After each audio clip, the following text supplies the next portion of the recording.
हर हर महादेव। जय महाकाल। स्वागत है आपका कहानी मंगल चैनल पर। आप देख रहे हैं आपका अपना चैनल कहानी मंगल। शिमला की वादियों से दूर कालखेत नाम का एक छोटा सा गांव था। वहां के पुराने डाक बंगले में शहर से आए तीन दोस्त आर्यन, समीर और सानिया ठहरे हुए थे।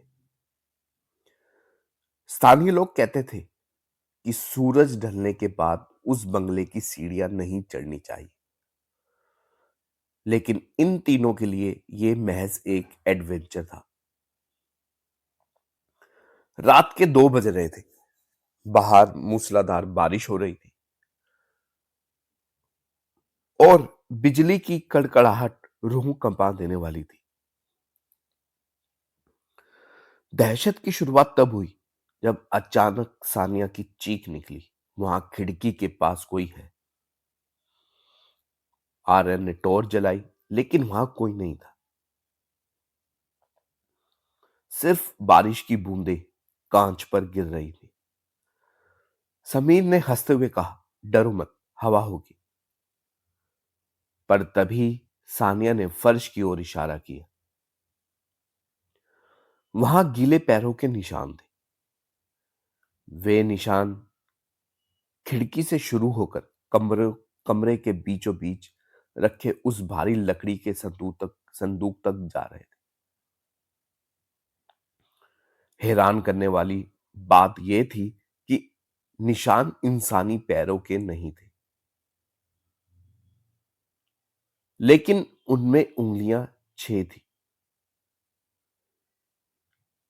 समीर ने हिम्मत दिखाई और संदूक खोला। संदूक खाली था, सिवाय एक पुरानी फटी हुई डायरी के। डायरी के आखिरी पन्ने पर खून से लिखा था, वो तुम्हारे बीच ही है। वो तुम्हारी शक्ल होगा और तुम्हारी शक्ल लेगा, तुम्हारी आवाज चुराएगा। जब तुम पहचानोगे तब तक तुम मर चुके होगे। तीनों एक दूसरे को शक की निगाहों से देखने लगे। अचानक बिजली गुल हो गई। अंधेरे में सिर्फ उनकी सांसों की आवाज सुनाई दे रही। आर्यन, समीर, सानिया का गला सूख रहा था। मैं यहां हूं, दाहिनी ओर से समीर की आवाज आई। मैं यहां हूं, और बाईं ओर से समीर की आवाज आई। सानिया ने कांपते हाथों से माचिस जलाई। रोशनी की मध्यम लो में उसने देखा, कमरे के 2 कोनों में 2 समीर खड़े थे। दोनों के कपड़े एक जैसे, दोनों की शक्ल एक जैसी, और दोनों ही कह रहे थे, वो शैतान है, मैं असली समीर हूं। आर्यन पागलों की तरह चिल्लाया, रुको, जिसके 6 पैर की उंगलियां होंगी वही शैतान है। उसने नीचे देखा। पहले समीर के पैर सामान्य थे। उसने दूसरे समीर के पैर देखे, वो भी सामान्य थे। अचानक आर्यन को कुछ महसूस हुआ। उसने अपने खुद के पैरों की ओर टॉर्च घुमाई। उसके दाहिने पैर में 6 उंगलियां उभर आई और उसके नाखून काले और नुकीले हो रहे थे। आर्यन का चेहरा धीरे धीरे पिघलने लगा। उसकी आंखें कोयले की तरह काली हो गई।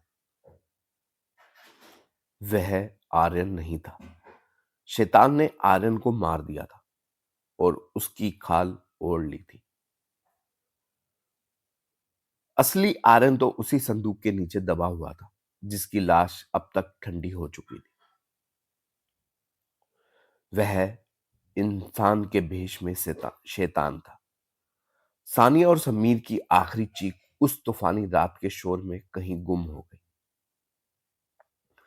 सुबह जब पुलिस आई तो बंगला बाहर से बंद था, लेकिन अंदर कोई नहीं मिला, सिवाय 3 जोड़ी जूतों के, जिनमें से एक में 6 उंगलियों के निशान कटे हुए थे। उस रात बंगले के अंदर जो हुआ वो किसी के वहम से कहीं ज्यादा भयानक था। आर्यन का शरीर अब इंसानी नहीं रहा था। उसकी हड्डियों के चटकने की आवाजें पूरे कमरे में गूंज रही थी, जैसे कोई सूखी लकड़ी टूट रही हो। समीर और सानिया पीछे की ओर हटे। उनका दम घुट रहा था। वह चीज जो पहले आयरन जैसी दिख रही थी अब 7 फीट लंबी हो चुकी थी। उसकी त्वचा पीली पड़ी और फटने लगी थी। उन दरारों से गाढ़ा काला तरल पदार्थ बह रहा था। सानिया चिल्लाई, दरवाजे की तरफ भागो। लेकिन जैसे ही वे दरवाजे की ओर मुड़े, उन्होंने देखा कि दरवाजा गायब हो चुका था। वहां सिर्फ एक ठोस पत्थर की दीवार थी। समीर ने घबराकर उस पुरानी डायरी को फिर से देखा। उसके पन्ने अब अपने आप पलट रहे थे।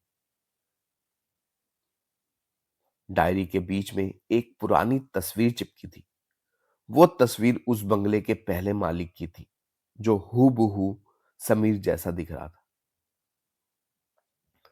समीर, ये तुम हो? सानिया की आवाज कांपी।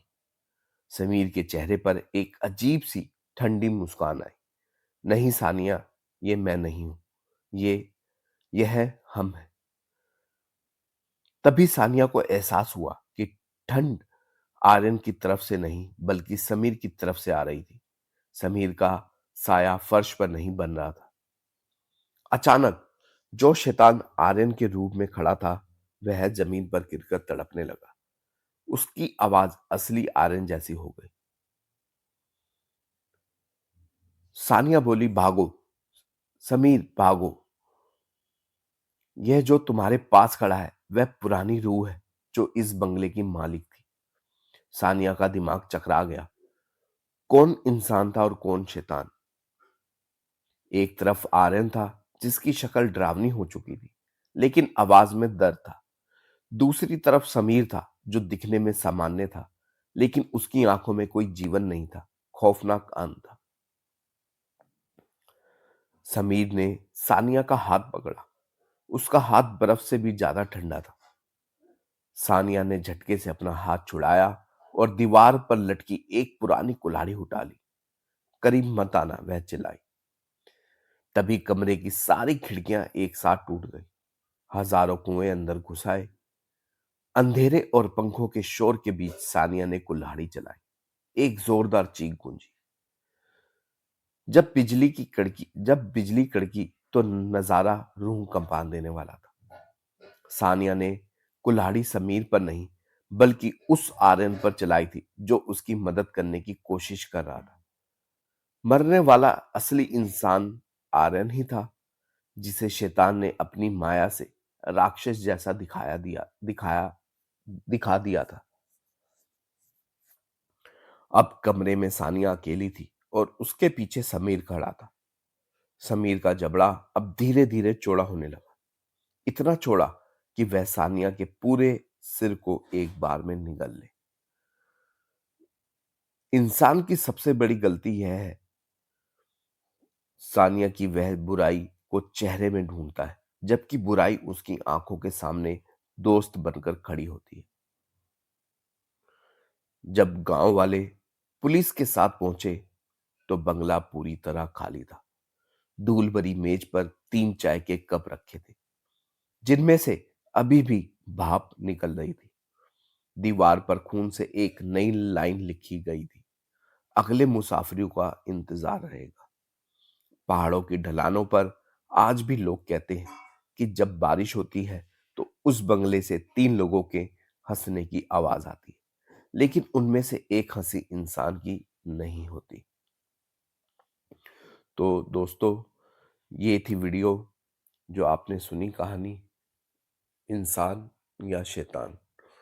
वीडियो पसंद आई हो तो लाइक जरूर करें, चैनल को सब्सक्राइब जरूर करें। ऐसी ही और डरावनी कहानियों के सुनने के लिए, देखने के लिए हमारे चैनल के साथ जुड़े रहिए। अपने जानने वालों को भी इस चैनल को शेयर कीजिए। और अगर आप किसी ऐसी जगह के बारे में जानते हैं जो भयानक है, जो हॉन्टेड है, तो हम हमें ज़रूर बताइए, हम वो और लोगों तक उसकी जानकारी देंगे। तो एक बार ज़रूर प्यार से बोलिए, हर हर महादेव, जय महाकाल।